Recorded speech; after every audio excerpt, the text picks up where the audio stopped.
ઓમ નમઃ શિવાય। પવિત્ર શ્રાવણ માસની અંદર હું તમને આપણું ત્રીજું જ્યોતિર્લિંગ જે ઉજ્જૈનની અંદર મહાકાલ સ્થિત છે તેની ગાથા કહેવા જઈ રહ્યો છું।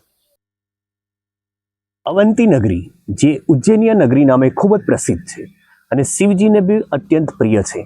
આ નગરીની અંદર એક વેદપ્રિય નામે બ્રાહ્મણ રહેતો હતો। શિવભક્ત પરિવારની શિવ ભક્તિથી અવંતી નગરી બ્રહ્મ તેજથી ઝળહળી રહી હતી। તેના પર દૈત્યની દાનત બગડી અને નગરમાં ઘૂસીને બ્રાહ્મણોને મારવા માટે શોધી રહ્યા હતા।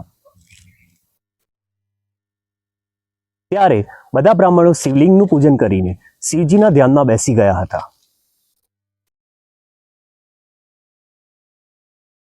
દૈત્યરાજ દૂષણે અસુરોને કહ્યું કે બ્રાહ્મણોના શરીરના ટુકડે ટુકડા કરી નાખો, પણ આ વખતે બ્રાહ્મણો શિવજીના ધ્યાનમાં મગ્ન હતા।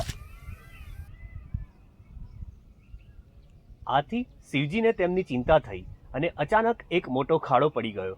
તેમાંથી વિકટ રૂપધારી ભગવાન શિવ પ્રગટ થયા, જે મહાકાલ નામે પ્રસિદ્ધ થયા।